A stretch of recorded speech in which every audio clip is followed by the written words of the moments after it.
Angkringan sepi, utang menumpuk. Rudi nekat. Pesugihan Nyi Roro Kidul jadi jalan terakhir, menumbalkan teman-teman sendiri. Bisnisnya melesat, tapi kegelapan mulai merayap. Siapkah ia membayar harganya? Di jantung kota Jogja yang tak pernah tidur, di balik gemerlap lampu malam dan hiruk-pikuk mahasiswa, ada sebuah angkringan kecil yang nasibnya bagaikan lilin diterpa badai. Pemiliknya, seorang pemuda bernama Rudi, berjuang mati-matian mempertahankan warisan orang tuanya itu. Setiap senja tiba, saat angkringan lain mulai ramai disesaki pembeli, lapak Rudi justru tetap lengang. Hanya sesekali motor berhenti, itu pun cuma untuk memesan teh hangat atau gorengan 2 biji. Rudi sudah mencoba segala cara. Ia mengganti menu, mempercantik gerobak, bahkan sering memberi bonus sate usus kepada pelanggan. Namun, hasilnya nihil. Angkringan Bulastri di seberang jalan, yang menunya tak jauh berbeda, selalu diserbu pembeli. Asap mengepul dari bakaran sate Bulastri, seolah mengejek kesunyian angkringan Rudi. Desahan napas berat seringkali keluar dari mulutnya ketika ia melihat tumpukan piring kotor Bulastri yang menggunung, sementara piring di angkringannya masih bersih mengilap. Usia Rudi baru 25 tahun, namun beban hidup yang ditanggungnya seolah jauh lebih berat dari usianya. Ibunya sakit-sakitan, adiknya masih sekolah. Angkringan ini adalah satu-satunya tumpuan harapan mereka. Setiap malam, setelah menutup angkringan, Rudi kerap duduk termenung di depan gerobaknya, menatap jalanan yang kini sepi. Pikirannya kalut, di kepalanya hanya ada satu pertanyaan. Sampai kapan ia bisa bertahan? Utang sewa tempat sudah menumpuk, persediaan bahan baku menipis, dan untuk makan sehari-hari pun kadang harus berhemat mati-matian. Bulastri, pemilik warung kelontong di samping angkringan Rudi, seringkali menatap pemuda itu dengan iba. Kadang, ia sengaja memesan kopi atau camilan di angkringan Rudi hanya untuk sekadar memberi dukungan, atau sekadar memberitahu bahwa ia tidak sendiri. Yang sabar ya, Di, ucap Bulastri suatu sore, sembari menaruh Rp20.000 di meja Rudi. Rezeki itu sudah diatur Gusti Allah. Rudi hanya membalas dengan senyum tipis, entah senyum terima kasih atau senyum putus asa. Arif dan Budi, dua sahabat karib Rudi sejak bangku sekolah, juga sering datang membantu. Mereka tak meminta bayaran, hanya ingin menemani Rudi yang selalu terlihat murung. Gak usah dipikirin, Di. Rezeki MAH ada aja nanti, kata Arif suatu malam, sembari membantu Rudi membersihkan gerobak. Budi mengangguk setuju. Mungkin belum rezekinya aja sekarang. Kata-kata itu memang menenangkan, tapi tidak mengisi perut yang lapar atau melunasi tumpukan utang yang terus menggunung. Pernah suatu ketika, seorang kakek tua dengan jenggot memutih, pelanggan tetap Bulastri, mampir ke angkringan Rudi. Kakek itu hanya memesan segelas teh tawar dan duduk cukup lama, mengamati Rudi yang terlihat lesu. Kamu ini, Le, kok loyo begitu? Tanya kakek itu, suaranya serak namun terdengar berwibawa. Jualan itu butuh keyakinan. Kadang, ada hal-hal di luar nalar yang bisa membantu jika kita benar-benar menginginkannya. Rudi hanya terdiam, tidak mengerti maksud perkataan sang kakek. Keesokan harinya, Rudi mendengar obrolan beberapa pembeli di angkringan lain. Mereka membicarakan tentang kesuksesan seorang pedagang kaki lima yang dulunya sepi, namun kini mendadak kaya raya. Katanya sih, dia pakai pesugihan Nyi Roro Kidul, bisik seorang ibu pada temannya. Jantung Rudi berdegup kencang. Pesugihan? Pikiran itu sebenarnya sangat jauh dari bayangannya. Ia dibesarkan dalam keluarga yang taat beragama, diajarkan untuk selalu berusaha dan percaya pada Tuhan. Namun, bisikan itu, di tengah keputusasaan yang melanda, mulai meresap ke dalam benaknya. Awalnya, ia menepisnya jauh-jauh. Itu omong kosong, batinnya. Tapi setiap malam, saat ia menghitung pemasukan yang tak seberapa, bayangan tentang jalan pintas itu kembali menghantui. Bagaimana jika itu benar? Bagaimana jika hanya dengan sedikit pengorbanan, ia bisa menyelamatkan keluarganya dari kemiskinan? Pertanyaan-pertanyaan itu terus berputar di kepalanya, menggerogoti keyakinan yang selama ini ia pegang teguh. Angkringan sepi, tumpukan utang, dan wajah sakit ibunya terus-menerus mendorongnya ke ambang batas. Bisikan kegelapan itu perlahan-lahan mulai terdengar lebih meyakinkan daripada suara nuraninya. Dalam kegelapan malam, di bawah temaram lampu jalanan Jogja, bisikan tentang pesugihan Nyi Roro Kidul yang didengar Rudi terus berputar-putar di benaknya seperti melodi sesat yang tak mau hilang. Awalnya, Ia berusaha menepisnya. Rudi tahu benar risiko dan dosa dari perbuatan semacam itu. Ajaran agama yang kuat dari kedua orang tuanya selalu menjadi benteng dalam dirinya. Namun, benteng itu kini terasa rapuh, terkikis oleh ancaman kebangkrutan dan tatapan sendu ibunya. Setiap pagi, saat melihat ibunya menahan sakit dan adiknya yang membutuhkan biaya sekolah, hati Rudi mencelos. Ia merasa tidak berguna. Janji yang ia lontarkan pada mendiang ayahnya untuk menjaga keluarga seolah sirna tertelan sepinya angkringan. Desakan utang sewa yang semakin mencekik leher membuatnya semakin terpojok. Bagaimana lagi caranya? Gumamnya suatu malam, suaranya tercekat. Aku sudah mencoba segalanya. Pikiran tentang pesugihan itu, yang semula ia anggap klinik tak masuk akal, kini terasa seperti satu-satunya jalan keluar. Ia mulai mencari informasi. Bukan terang-terangan, melainkan dengan cara sembunyi-sembunyi.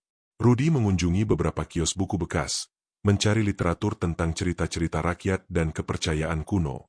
Ia juga mulai bergabung dengan forum-forum daring yang membahas hal-hal mistis, menggunakan akun samaran agar tak ada yang mengenalinya. Di salah satu forum itu, Rudi menemukan seorang pengguna dengan nama samaran, Ki Ageng, yang sering membagikan pengalaman-pengalaman spiritualnya, termasuk tentang pesugihan. Ki Ageng tidak gamblang menyarankan, namun bahasa yang digunakannya seolah menarik Rudi lebih dalam. Rudi pun memberanikan diri mengirim pesan pribadi kepada Ki Ageng, menceritakan sekilas masalahnya tanpa menyebut niat aslinya. Ki Ageng membalas pesannya tak lama kemudian. Ia tidak langsung memberi solusi, malah bertanya apakah Rudi bersedia menghadapi konsekuensi besar demi mencapai apa yang diinginkan. Jalan pintas itu ada, nak, tulis Ki Ageng. Tapi harganya mahal. Lebih dari sekadar uang atau harta. Jawaban itu membuat Rudi merinding. Namun rasa penasaran dan keputusasaan lebih besar dari ketakutannya. Rudi pun membalas dengan mantap, mengatakan ia siap melakukan apapun. Beberapa hari kemudian, Ki Ageng memberikan petunjuk awal. Bukan ritual besar, hanya beberapa ritual kecil yang bisa dilakukan di rumah. Rudi disuruh menyiapkan sesajen sederhana, membakar kemenyan pada tengah malam, dan melafalkan mantra-mantra tertentu yang terdengar asing di telinganya. Dengan tangan gemetar, Rudi mengikuti setiap instruksi. Bau kemenyan memenuhi kamarnya yang sempit, menciptakan atmosfer yang mencekam. Saat ia melafalkan mantra, udara terasa berat, seolah ada sesuatu yang mengawasinya dari kegelapan. Setelah ritual pertama itu, Rudi tidak merasakan perubahan signifikan pada angkringannya. Namun, ada sesuatu yang aneh terjadi pada dirinya. Ia mulai sering bermimpi aneh. Bukan mimpi buruk yang mengerikan, melainkan mimpi tentang air yang luas, ombak yang bergelombang tinggi, dan sesekali, ia merasa melihat bayangan samar seorang wanita anggun berbusana hijau di kejauhan, selalu menghadap ke arah laut. Mimpi itu terasa begitu nyata. Bahkan setelah terbangun, Rudi masih bisa merasakan dinginnya air laut di kakinya dan aroma garam yang menusuk hidung. Meskipun angkringan masih sepi, entah mengapa Rudi merasa ada secercah harapan. Bisikan-bisikan halus, yang dulu hanya terlintas di benaknya, kini terasa lebih jelas. Lanjutkan, Rudi, bisik suara itu, seolah berasal dari lubuk hatinya yang paling dalam. Semua akan baik-baik saja. Ia tahu ini adalah godaan, tapi di tengah keputusasaannya, godaan itu terasa seperti pelukan hangat. Rudi semakin yakin, ia telah melangkah terlalu jauh untuk kembali. Jalan ini, sesesat apapun, harus ia tempuh sampai akhir. Ia tidak peduli lagi dengan dosa atau karma. Yang ia inginkan hanyalah melihat angkringannya ramai, dan keluarganya bisa hidup layak. Babak baru dalam hidup Rudi telah dimulai. Babak yang ia tahu akan mengubah segalanya. Bisikan-bisikan halus dan mimpi aneh tentang ombak samudra telah merasuk dalam benaknya, mengukuhkan keyakinannya bahwa ia berada di jalur yang benar. Setelah beberapa kali bertukar pesan dengan Ki Ageng, akhirnya ia menerima instruksi jelas. Ia harus pergi ke Parangtritis, pantai selatan Jawa, tempat di mana gerbang menuju alam Nyi Roro Kidul konon terbuka lebar. Dengan sisa tabungan terakhirnya, Rudi menyewa sebuah motor butut. Perjalanan dari Jogja menuju Parangtritis di malam hari terasa begitu panjang dan mencekam.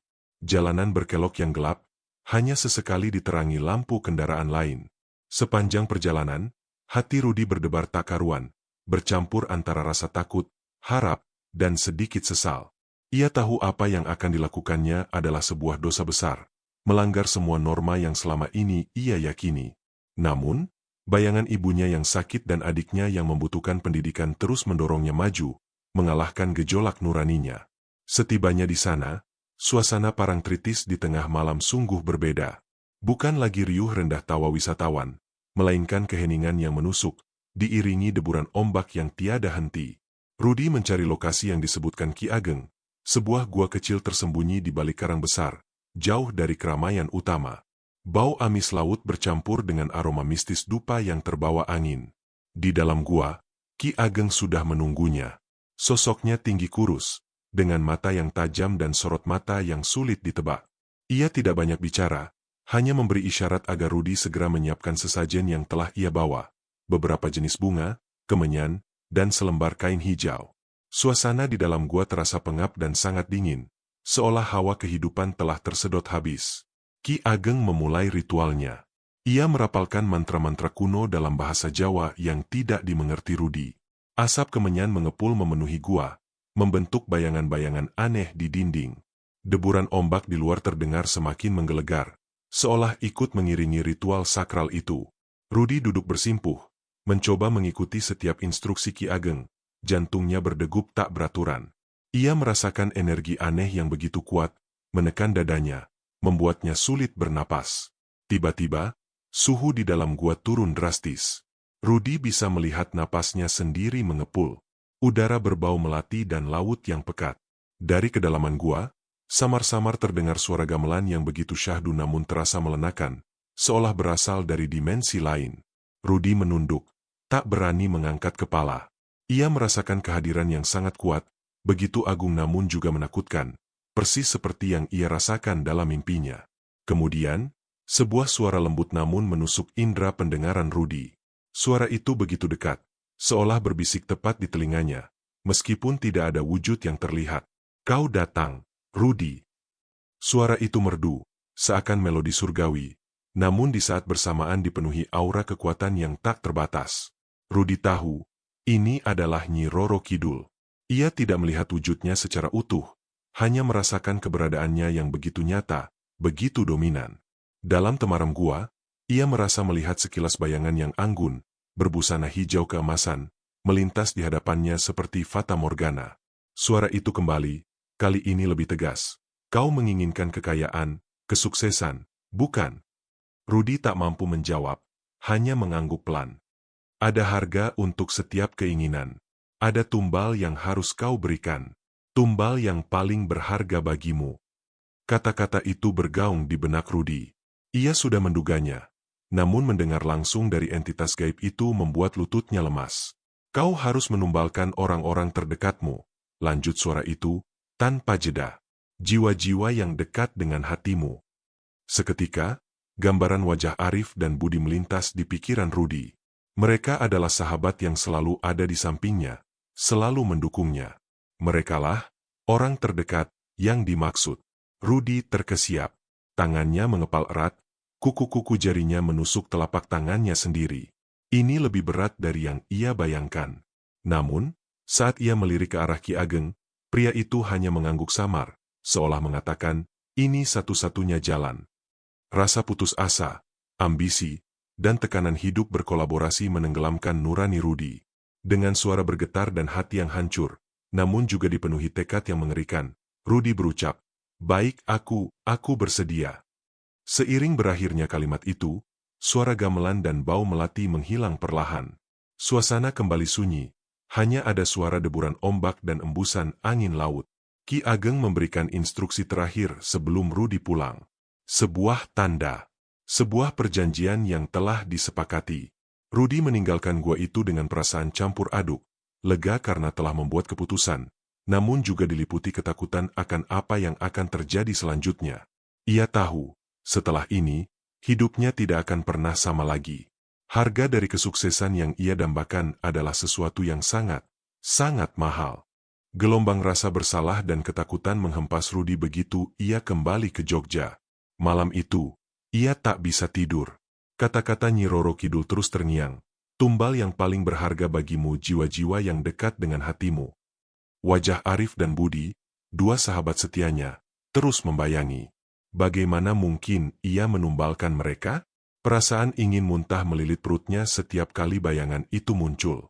Namun, di sisi lain, bayangan angkringan yang ramai, ibunya yang sembuh, dan adiknya yang bisa sekolah tinggi, juga tak kalah kuatnya. Bisikan gelap itu kembali mendominasi. Ini demi mereka. Ini demi keluargamu. Rudi menghabiskan beberapa hari berikutnya dalam kegelisahan. Ia menghindari Arif dan Budi, tidak berani menatap mata mereka. Setiap kali teman-temannya datang menengok angkringan, Rudi merasa seperti penjahat. Tapi keputusan sudah bulat. Tekanan hidup telah mengikis habis sisa-sisa nuraninya. Ia harus memilih. Dan pilihan itu, sekeji apapun, sudah diambil. Dengan hati yang hancur berkeping-keping, Rudi mulai merencanakan. Ia tahu, tumbal ini harus terlihat alami, seolah bukan ulahnya. Setelah menimbang-nimbang, ia memilih Arif sebagai korban pertama. Arif adalah teman yang paling sering bersamanya, sehingga kepergiannya akan terasa sangat dekat namun tidak menimbulkan kecurigaan berlebihan jika terjadi musibah. Suatu sore, Rudi sengaja mengajak Arif untuk mencari bahan baku tambahan ke pasar yang letaknya agak jauh. Di tengah perjalanan pulang, saat hari sudah mulai gelap dan jalanan lumayan sepi, Rudi menjalankan instruksi yang samar-samar ia dapatkan dari Ki Ageng, atau mungkin itu hanya bisikan dari dalam dirinya sendiri. Ia tahu ada tikungan tajam yang cukup berbahaya di depan. Saat itulah, ia melakukan sesuatu yang membuat hatinya berteriak. Motor yang mereka kendarai tiba-tiba oleng. Rudi banting setir, pura-pura panik. Arif yang duduk di belakangnya terlempar jauh, menghantam pohon di pinggir jalan dengan keras. Rudi sendiri ikut terjatuh. Namun ia memastikan posisinya lebih aman, hanya mengalami luka lecet di beberapa bagian. Ia berteriak panik, memanggil-manggil nama Arif, berakting seolah-olah kecelakaan itu murni tak disengaja. Beberapa warga segera datang menolong. Arif ditemukan tak sadarkan diri, kepalanya berdarah. Ia segera dilarikan ke rumah sakit. Rudi mengikuti dengan wajah pura-pura cemas, air mata buaya menetes di pipinya. Beberapa jam kemudian, kabar buruk itu datang. Arif meninggal dunia dalam perjalanan ke rumah sakit. Dokter mengatakan Arif mengalami pendarahan otak hebat. Semua orang bersimpati pada Rudi, mengira ia juga korban. Rudi menghadiri pemakaman Arif dengan wajah tertunduk lesu. Ia melihat wajah orang tua Arif yang hancur, dan rasa bersalah mencabik-cabik dirinya. Namun, di tengah kesedihan yang melanda, ada perasaan aneh yang tiba-tiba menyelimuti Rudi. Sebuah sensasi dingin yang menyelinap ke seluruh tubuhnya, diikuti dengan aroma melati yang samar. Seolah ada kekuatan tak kasat mata yang hadir, mengawasinya. Pulang dari pemakaman, Rudi merasa lelah luar biasa, baik fisik maupun batin. Ia langsung menuju angkringannya, berniat membersihkan diri dan beristirahat. Namun, saat ia tiba, matanya terbelalak. Angkringannya yang selama ini sepi, kini dipenuhi antrean pembeli. Pemandangan itu sungguh tak terduga. Orang-orang berdesakan, berebut sate usus dan nasi kucing. Asap dari bakaran sate mengepul tebal. Suara tawa dan obrolan riuh rendah memenuhi udara. Rudi berdiri mematung, tak percaya dengan apa yang dilihatnya. Ini adalah keramaian yang selalu ia impikan. Keramaian yang dulunya hanya bisa ia lihat di angkringan Bulastri. Rudi dengan cepat mengambil alih gerobak, melayani pelanggan dengan tangan gemetar. Ia tidak tahu dari mana datangnya keramaian ini, siapa yang memulai, atau mengapa tiba-tiba begini. Tapi ia tahu satu hal, ini adalah pertanda. Pertanda bahwa perjanjiannya dengan Nyi Roro Kidul telah membuahkan hasil. Tumbal Arif, sahabatnya, telah dibayar dengan kesuksesan yang instan ini. Di tengah kesibukannya melayani pembeli, sesekali Rudi merasakan hembusan angin dingin melewati tengkuknya, padahal tidak ada angin di dalam angkringan tertutupnya. Ia juga merasa seperti ada sepasang mata tak terlihat yang mengawasinya dari kejauhan. Sensasi itu membuat bulu kuduknya merinding, namun kegembiraan karena angkringannya ramai lebih mendominasi. Rudi tahu, ini baru permulaan. Ia telah menjual jiwanya, dan sebagai gantinya, ia akan mendapatkan semua yang ia inginkan. Sebuah kesuksesan yang dibangun di atas pengorbanan yang tak termaafkan. Rudi tidak bisa memejamkan mata malam itu. Bukan karena trauma akan kecelakaan Arif, melainkan karena euforia yang memabukkan. Angkringannya, yang bertahun-tahun sepi, mendadak ramai luar biasa. Malam itu, Ia berhasil menjual habis semua persediaan. Uang yang terkumpul melebihi seluruh omsetnya dalam sebulan terakhir. Ini nyata. Pesugihan itu, mengerikan sekalipun caranya, benar-benar berhasil. Keesokan harinya, fenomena itu berlanjut. Bahkan lebih gila lagi.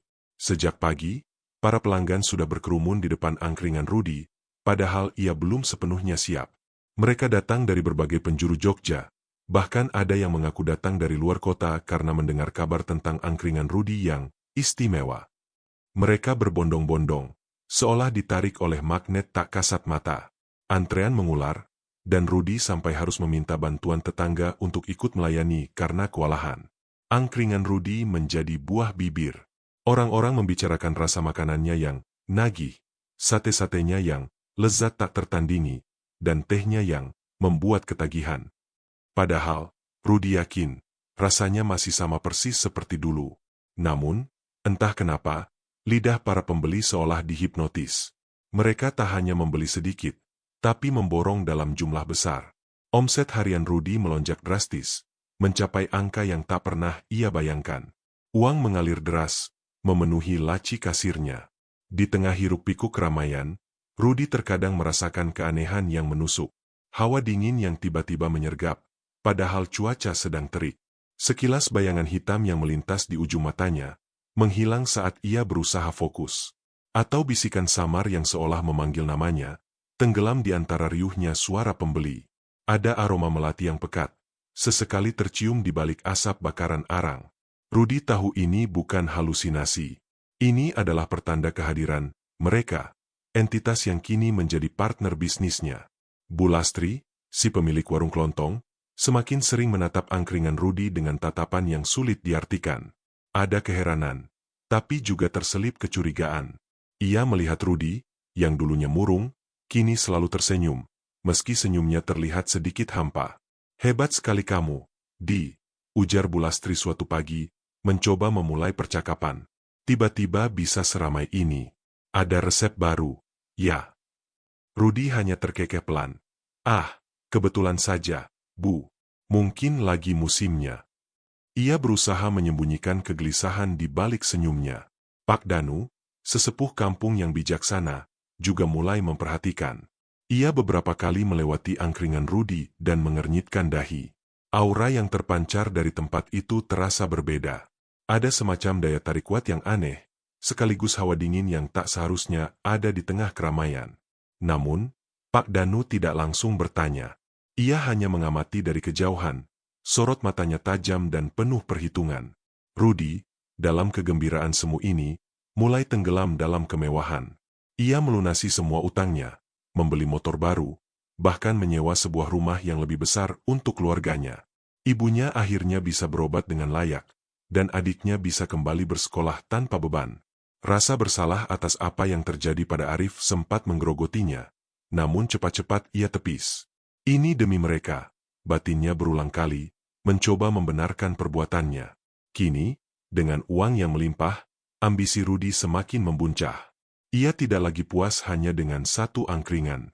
Pikirannya dipenuhi rencana untuk membuka cabang-cabang baru di berbagai lokasi strategis di Jogja. Ia ingin menjadi juragan angkringan, penguasa bisnis kuliner malam.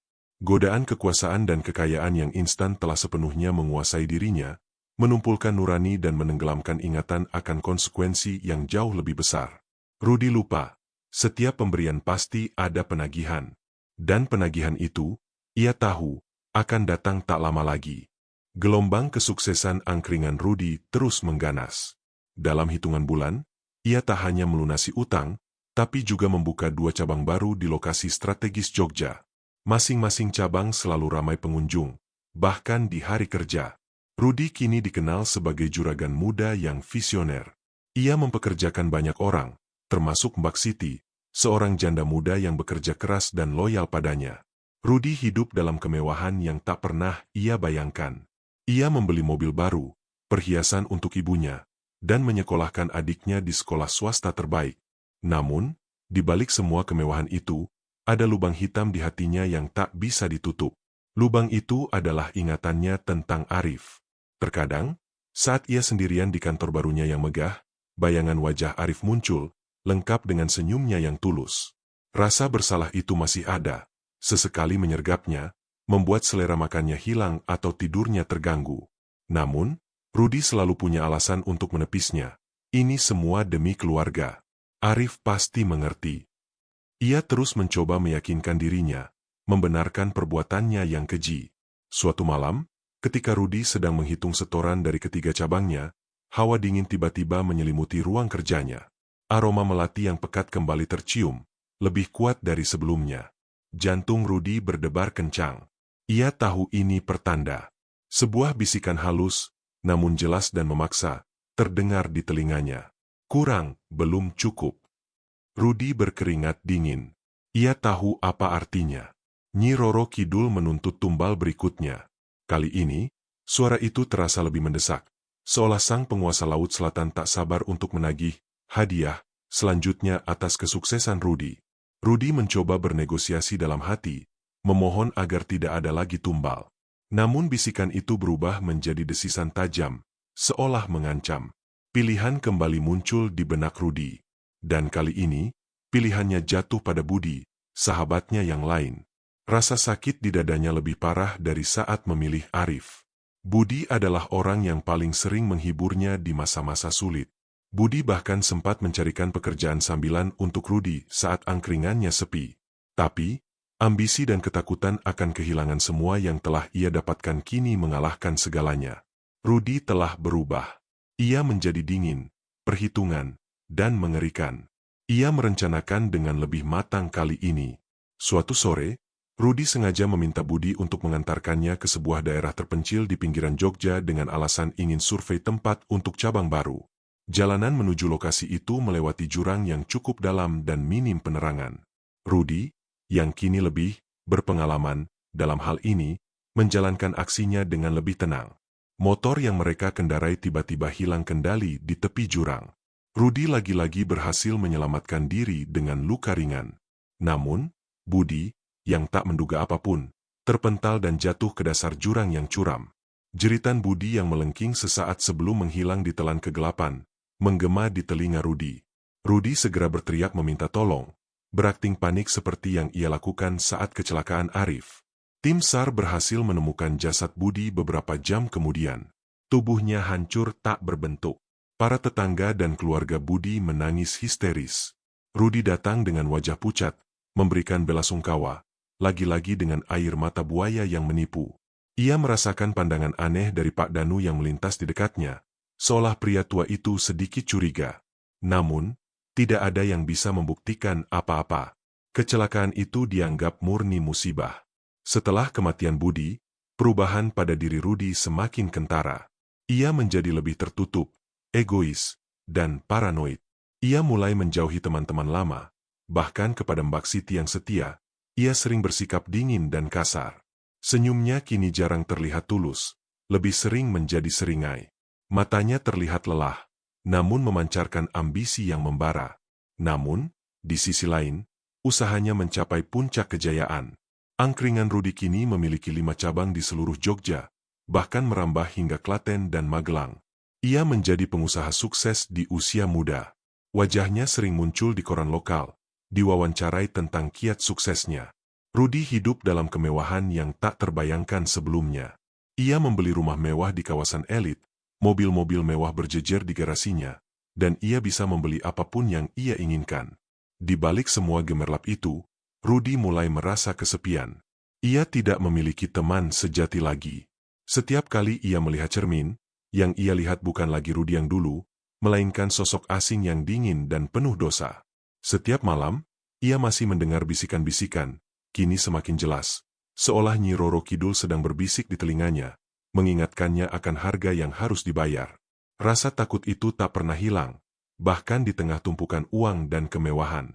Ia tahu, setelah semua ini, giliran dirinya yang akan ditagih.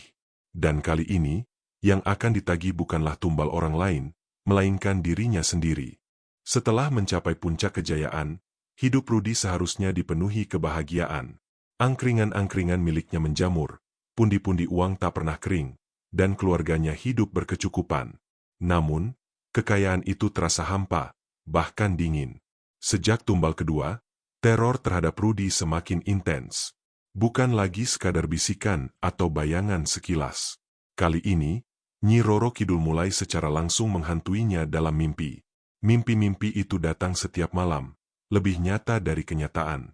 Rudy seringkali terbangun dengan napas terengah-engah, keringat dingin membasahi seluruh tubuh, dan jantung berdebar kencang seolah baru saja berlari maraton. Dalam mimpinya, ia selalu berada di tepi pantai selatan, ombak menghempas kuat, dan langit senja memerah keunguan. Aroma melati dan amis laut menusuk hidungnya dengan sangat jelas, seolah ia benar-benar ada di sana. Dan kemudian, sosok itu muncul. Seorang wanita anggun berbalut kebaya hijau zamrud, rambutnya tergerai indah, wajahnya rupawan namun memancarkan aura dingin yang menusuk tulang. Dialah Nyi Roro Kidul. Ia tidak pernah berbicara keras, suaranya selalu lembut. Namun setiap kata yang keluar dari bibirnya bagaikan belati yang menghunjam jantung Rudy. Kau telah menikmati semua yang kau dambakan, Rudy. Suara Nyi Roro Kidul bergema di benak Rudy dalam mimpinya. Semua yang kau dapatkan adalah imbalan atas janjimu. Rudy selalu mencoba melarikan diri dalam mimpi-mimpinya. Ia berlari sekencang mungkin di atas pasir, namun kakinya terasa berat, dan sosok Nyi Roro Kidul selalu ada di hadapannya, tak terhindarkan. Matanya yang tajam menatap Rudy lekat-lekat, seolah menembus jiwanya. Puncaknya terjadi pada suatu malam. Dalam mimpinya, Nyi Roro Kidul berdiri begitu dekat di hadapan Rudy. Bibirnya tersenyum tipis namun matanya memancarkan ketegasan yang mutlak. Waktunya tiba, Rudy, bisiknya. Suaranya kini terasa lebih mendesak. Aku telah memberikan semua yang kau inginkan. Kini, bayarlah janjimu. Jadilah pengantinku. Rudy tersentak. Seluruh tubuhnya menegang. Ia tahu janji itu akan datang, tapi ia tidak pernah benar-benar membayangkan akan sejelas dan secepat ini. Rasa takut yang melumpuhkan mencengkeramnya. Menjadi pengantin Nyi Roro Kidul berarti menyerahkan seluruh hidupnya, jiwanya, selamanya, kepada penguasa Laut Selatan itu. Ia akan menjadi bagian dari dunia gaib, terpisah dari manusia, terperangkap dalam perjanjian mengerikan yang ia buat sendiri. Ia terbangun dengan jeritan tertahan. Seluruh kamarnya terasa pengap, dingin, dan berbau melati. Jam menunjukkan pukul 3 pagi. Keringat membanjiri tubuhnya. Rudy terduduk di ranjang. Napasnya tersengal-sengal, mencoba meyakinkan diri bahwa itu hanyalah mimpi. Namun, realitanya terlalu nyata. Ia tahu, Nyi Roro Kidul telah datang menagih. Sejak mimpi itu, ketakutan melumpuhkan Rudy. Ia menjadi sangat paranoid. Setiap suara angin di malam hari, setiap bayangan yang melintas, bahkan setiap hembusan AC di kantornya, terasa seperti kehadiran Nyi Roro Kidul. Ia tidak berani sendirian, meminta Mbak Siti untuk menemaninya bahkan saat lembur. Ia merasa terus diawasi, seperti boneka yang digerakkan oleh tali tak kasat mata. Rudy mencoba mencari pertolongan. Ia mendatangi beberapa paranormal dan dukun di Jogja, berusaha melakukan ritual tolak bala atau memutuskan perjanjian. Namun, setiap dukun yang ia temui selalu menggelengkan kepala dengan wajah ketakutan. Terlalu kuat, nak, kata salah seorang dukun tua. Kau berhadapan dengan yang tak terkalahkan. Janjimu terlalu dalam. Mereka menolak membantunya, takut akan murka Nyi Roro Kidul. Bahkan ketika ia mencoba kabur dari Jogja, membeli tiket pesawat ke Bali dengan harapan bisa melepaskan diri dari kutukan itu, ia gagal. Saat ia tiba di bandara, tiba-tiba sebuah badai aneh muncul entah dari mana, membatalkan semua penerbangan. Seolah-olah alam semesta berkonspirasi, mencegahnya melarikan diri. Rudy tahu, ia tidak bisa lari. Ia terperangkap dalam jaring laba-laba yang ia tenun sendiri. Penagihan itu akan datang, cepat atau lambat, dan ia harus menghadapinya. Ketakutan yang melumpuhkan terus mencengkeram Rudy. Setiap detik terasa seperti menunggu hukuman mati. Malam-malamnya dipenuhi teror mimpi, dan siangnya diwarnai paranoia ekstrim. Nyi Roro Kidul tak lagi hanya berbisik atau muncul dalam mimpi. Kehadirannya kini terasa begitu nyata, seperti bayangan yang selalu mengikutinya, dingin dan mencekam. Suatu dini hari, saat Jogja masih diselimuti embun, Rudy kembali terlelap dalam mimpi. Kali ini, mimpinya sangat jelas, seolah ia benar-benar berada di alam lain. Ia berdiri di sebuah balairung megah berwarna hijau keemasan, dihiasi permata laut. Di singgasana bertahtakan mutiara, Nyi Roro Kidul duduk anggun, menatap Rudi dengan tatapan yang menuntut. Aura keagungannya begitu kuat hingga Rudi nyaris tak bisa berdiri tegak. Kau telah mendengar permintaanku, Rudi. Suara Nyi Roro Kidul menggema di seluruh Balairung, menusuk hingga ke relung jiwa. Waktunya membayar janjimu, menjadi pengantinku. Rudi merasakan seluruh tubuhnya bergetar. Keringat dingin membasahi pelipisnya. Ia tahu, inilah saatnya. Saat ia harus menyerahkan diri sepenuhnya atau menolak dengan segala konsekuensi. Sekelebat bayangan wajah ibunya yang tersenyum saat bisa berobat, adiknya yang riang saat membeli buku-buku baru, melintas di benaknya. Lalu disusul bayangan wajah Arif dan Budi, sahabat-sahabatnya yang telah ia korbankan. Harga yang ia bayar terlalu mahal, pikirnya. Ia sudah memberikan segalanya, dan kini Nyi Roro Kidul meminta jiwanya. Dalam keputusasaan dan ketakutan yang bercampur amarah, Rudi tiba-tiba menemukan sedikit keberanian yang tersisa. Tidak, teriak Rudi, suaranya serak namun penuh penolakan. Aku tidak bisa. Aku menolak. Sekejap, suasana Balairung berubah. Senyum tipis di bibir Nyi Roro Kidul menghilang. Matanya yang indah memancarkan kilatan amarah yang dahsyat, seolah badai besar akan segera datang. Aura di sekelilingnya menjadi gelap dan mencekam. Hawa dingin yang menusuk tulang terasa semakin menggila. Suara gemuruh ombak yang tadinya syahdu kini berubah menjadi deru badai yang menggelegar, bahkan di dalam mimpinya. Gamelan yang mengalun pun mendadak pecah. Suaranya berubah menjadi jeritan pilu. Rudi terbangun dengan jeritan histeris. Seluruh tubuhnya sakit, seolah habis dihantam badai. Di luar jendela, langit yang tadinya cerah mendadak mendung gelap, diikuti gemuruh petir yang menyambar-nyambar tanpa hujan. Angin berhembus sangat kencang, menggoyangkan pohon-pohon hingga dahan-dahannya nyaris patah. Keesokan harinya, petaka mulai datang. Saat Rudi tiba di angkringan utamanya, ia menemukan pemandangan yang tak pernah terbayangkan. Angkringannya sepi senyap. Tidak ada antrean, tidak ada tawa riuh. Hanya ada beberapa karyawan yang terlihat kebingungan dan melamun. Makanan yang baru matang mendadak basi. Nasi kucing yang baru dihidangkan berbau tidak enak, seolah ada yang merusaknya secara gaib. Pelanggan yang datang langsung pergi setelah mencium aroma busuk atau melihat kondisi makanan yang aneh. Ada apa ini? Tanya Rudi pada Mbak Siti, suaranya panik. Mbak Siti menatapnya dengan wajah pucat. Entah, Pak Rudi. Dari tadi pagi begini, para pembeli langsung pergi. Katanya makanannya bau busuk, padahal baru matang. Rudi mencoba mencicipi makanan itu, dan benar saja, rasanya pahit, seolah ada racun di dalamnya. Ia mencoba mengusir bau busuk itu dengan membakar kemenyan, namun aroma melati yang pekat justru semakin kuat, bercampur dengan bau amis yang menusuk hidung. Ini adalah murka Nyi Roro Kidul. Angkringannya, sumber kekayaannya, kini dihancurkan dari dalam. Tidak hanya angkringan utama, laporan dari cabang-cabang lain juga menunjukkan hal serupa. Pelanggan mendadak hilang, omset anjlok drastis, dan makanan selalu berakhir basi.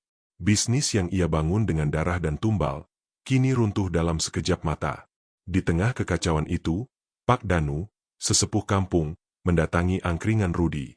Wajahnya terlihat prihatin, namun juga tegas.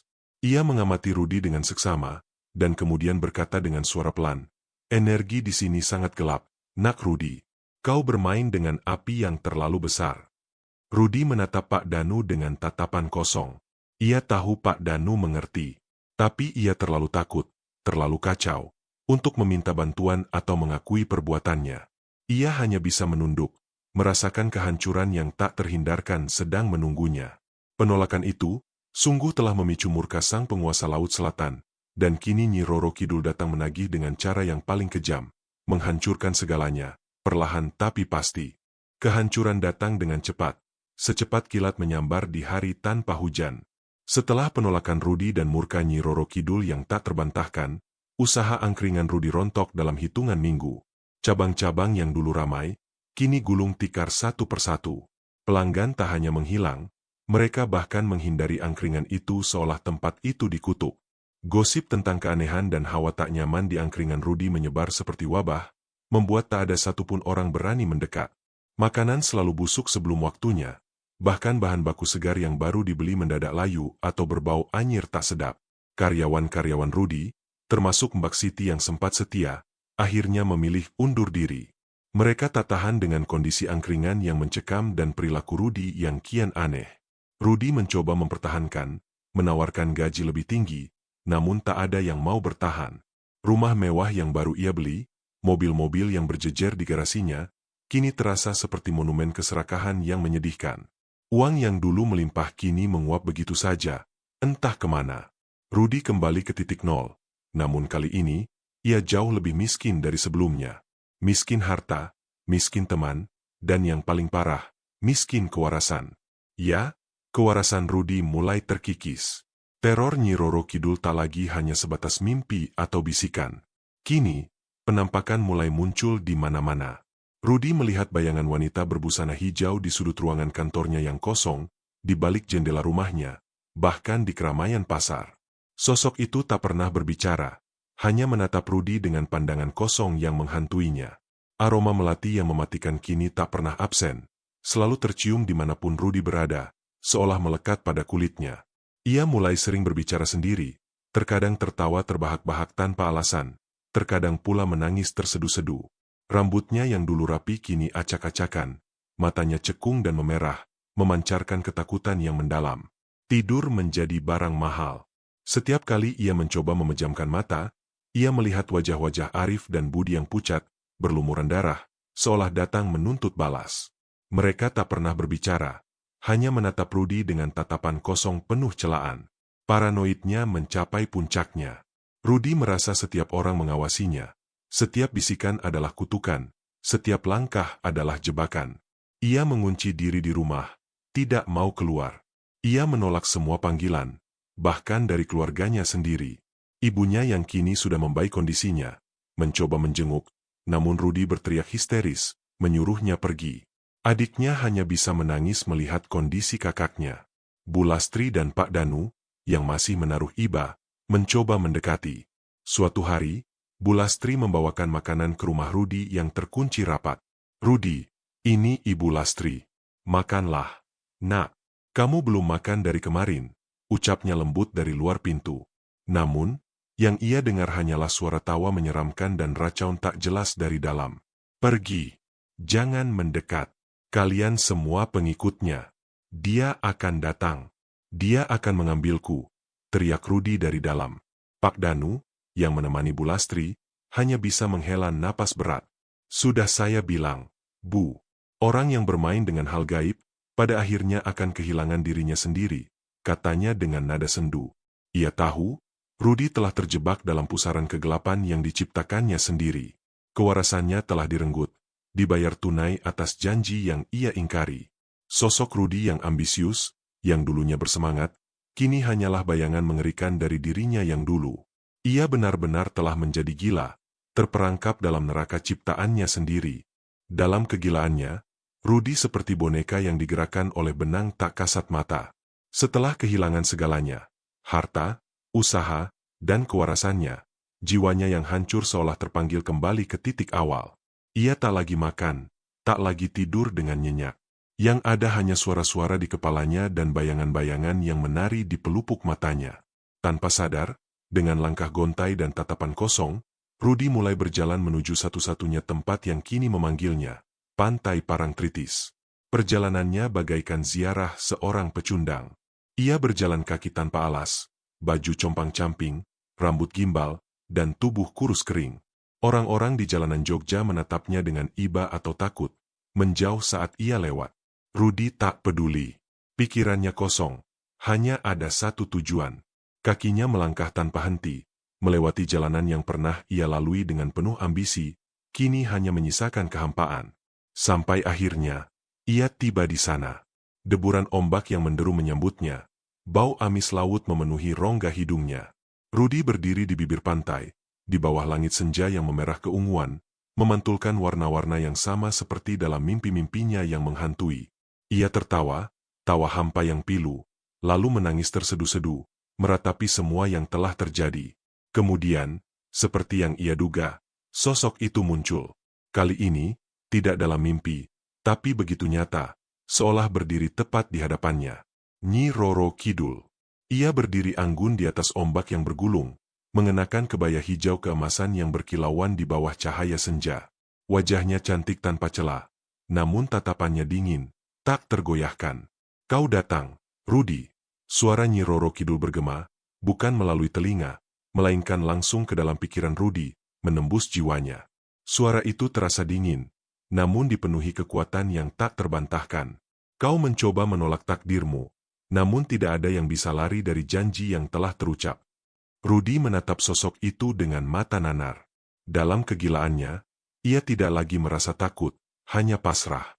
Aku tidak ingin menjadi pengantinmu," racaunya. Suaranya parau dan bergetar. "Aku hanya ingin hidup tenang." Nyi Roro Kidul tersenyum tipis, senyum yang tak menjangkau matanya.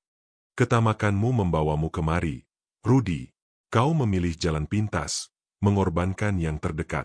Aku hanya menagih apa yang telah menjadi hakku, harga dari semua yang telah kau dapatkan." Sosok itu melangkah maju, perlahan, di atas air.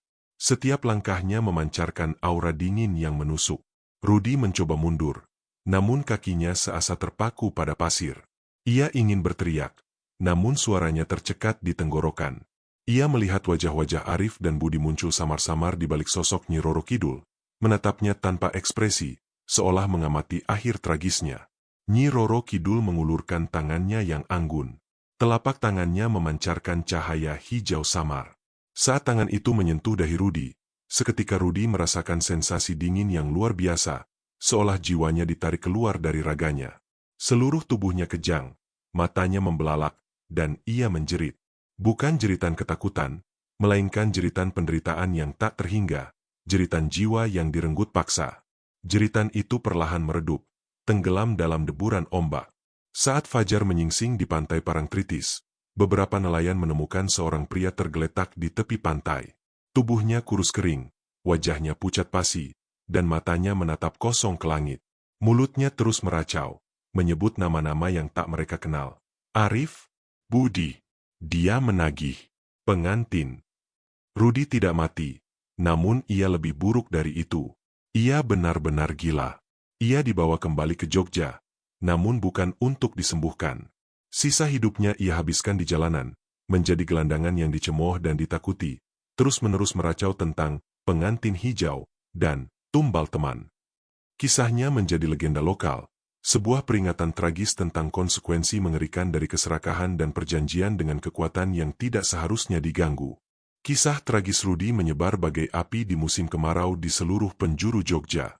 Angkringannya yang dulu megah, kini benar-benar kosong, ditumbuhi ilalang dan diselimuti aura dingin yang mencekam. Tak ada yang berani mendekat, apalagi membelinya. Gerobak sate dan nasi kucing yang pernah menjadi simbol kemewahan Rudy kini teronggok usang, berkarat, menjadi saksi bisu dari perjanjian berdarah yang telah terjadi. Orang-orang di sekitar angkringan itu sesekali masih mencium aroma melati dan amis laut yang aneh, terutama saat malam tiba.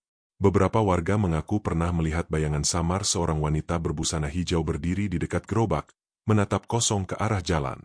Ada pula yang bersumpah pernah mendengar bisikan pilu dan tawa hampa Rudy di tengah keheningan malam, seolah jiwanya masih terperangkap di sana, tak tenang. Pak Danu, sesepuh kampung, seringkali terlihat duduk di bangku warung Bulastri, menatap angkringan kosong itu dengan tatapan prihatin. Bulastri sendiri sudah tidak lagi berani memandang ke arah sana. Ia masih ingat bagaimana Rudy dulu berjuang, dan bagaimana perubahan drastis melandanya setelah angkringannya mendadak ramai. "Begitulah, Bulastri," ucap Pak Danu suatu sore, suaranya pelan. "Segala sesuatu itu ada harganya, terutama jika kita mengambil jalan yang bukan haknya." Rudy memilih jalan pintas, menumbalkan orang-orang yang seharusnya ia lindungi. Nyi Roro Kidul hanya menagih apa yang sudah menjadi miliknya. Bulastri hanya bisa mengangguk, hatinya miris. Ia tak tega melihat kondisi Rudy yang kini menjadi gelandangan gila, seringkali terlihat meracau di pinggir jalan, menyebut nama-nama yang kini menjadi legenda kelam. Arya dan Budi, dua sahabat Rudy yang tewas secara misterius, kini tak hanya diingat sebagai korban kecelakaan, melainkan sebagai tumbal dalam sebuah kisah horor yang diceritakan turun-temurun. Kisah Rudy dan angkringan tumbal Nyi Roro Kidul menjadi sebuah legenda urban yang menakutkan di Jogja. Cerita itu diceritakan dari mulut ke mulut, dari generasi ke generasi. Setiap orang tua menasihati anak-anak mereka untuk tidak pernah tergiur dengan kekayaan instan yang didapat dari jalan sesat. Karena, seperti yang terjadi pada Rudy, harga yang harus dibayar tidak hanya berupa harta, tapi juga jiwa, kewarasan, dan kehormatan. Meski bertahun-tahun berlalu, aura mistis dan kisah seram tentang angkringan Rudy tak pernah pudar. Tempat itu menjadi pengingat abadi bahwa keserakahan dapat menghancurkan segalanya, dan bahwa janji yang diucapkan kepada kekuatan gaib, sekecil apapun itu, akan selalu ditagih. Nyi Roro Kidul tak pernah ingkar janji. Dan ia, sang penguasa Laut Selatan, akan selalu menuntut apa yang menjadi haknya, bahkan jika itu berarti merenggut kewarasan dan jiwa seseorang hingga ke dasar jurang penderitaan. Di Jogja yang indah, kisah ini menjadi bayangan yang abadi, melekat pada setiap sudut kota, terutama saat senja tiba dan bayangan mulai memanjang. Puluhan tahun berlalu sejak kejadian tragis yang menimpa Rudy. Jogja terus berkembang, gedung-gedung tinggi menjulang, dan modernitas merayap ke setiap sudut kota. Namun, di balik perubahan itu, kisah Rudy dan angkringan terkutuknya tak pernah pudar. Ia bukan lagi sekadar cerita bisik-bisik, melainkan legenda yang diwariskan dari generasi ke generasi, sebuah pengingat mengerikan akan konsekuensi keserakahan. Angkringan Rudy yang dulu ramai, kini telah rata dengan tanah. Pemerintah kota telah merobohkannya bertahun-tahun lalu karena dianggap tidak terurus dan menimbulkan kesan menyeramkan. Di atas bekas lahannya, kini berdiri sebuah minimarket modern yang ramai. Namun, anehnya, minimarket itu tidak pernah bertahan lama. Setelah beberapa bulan beroperasi, selalu ada kejadian aneh yang membuat pegawainya ketakutan dan akhirnya tutup. Mulai dari barang-barang yang bergerak sendiri, suara-suara bisikan di malam hari, hingga penampakan sosok wanita berbusana hijau di lorong-lorong. Konon, bahkan ada yang pernah melihat sosok pria kurus compang-camping mondar-mandir di dekat kasir, meracau tak jelas.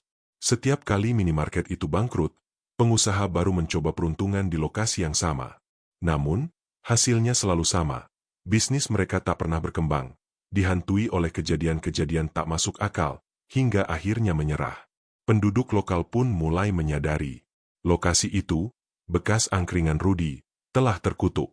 Jejak kutukan Nyi Roro Kidul tak akan pernah pudar, bahkan setelah bangunannya tiada. Mbah Danu, yang kini sudah sangat sepuh, sesekali masih melewati lokasi itu.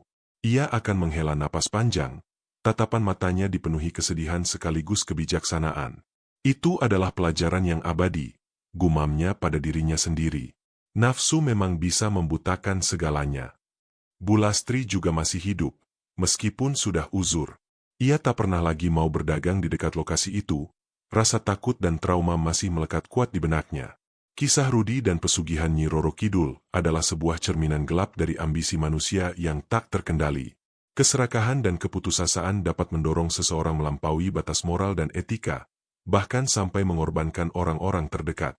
Rudy memilih jalan pintas, menukar jiwanya dengan kekayaan duniawi, tanpa menyadari bahwa setiap keuntungan instan memiliki harga yang sangat mahal, jauh melampaui perhitungan materi. Pesan moral utamanya adalah bahwa tidak ada kesuksesan yang bisa dibangun di atas penderitaan orang lain, apalagi dengan cara yang haram dan keji. Jalan pintas selalu menipu. Kekuatan gelap yang menjanjikan kemudahan pada akhirnya akan menagih tumbal yang jauh lebih besar dari yang dibayangkan, bukan hanya harta, melainkan kewarasan, kedamaian jiwa, dan bahkan nyawa itu sendiri. Percayalah pada usaha, doa, dan proses, karena rezeki yang berkah adalah rezeki yang didapat dari jalan yang benar. Ketamakan hanya akan membawa kehancuran yang tak berujung, meninggalkan jejak kutukan yang abadi. Kisah angkringan tumbal Nyi Roro Kidul akan terus hidup di Jogja, diceritakan dari mulut ke mulut, menjadi sebuah legenda yang menghantui sekaligus mengedukasi. Ini adalah cerita tentang batas-batas moral yang terlampaui, tentang harga yang harus dibayar ketika manusia berani bermain dengan kekuatan yang melampaui nalar. Rudy mungkin telah tiada dalam kewarasan, namun kisahnya menjadi pengingat yang tak terhapuskan, bahwa di balik setiap janji manis dari kegelapan, tersembunyi sebuah kutukan yang akan menghancurkan segalanya, dan bahwa Nyi Roro Kidul, sang penguasa Laut Selatan, akan selalu menagih janjinya hingga titik penghabisan.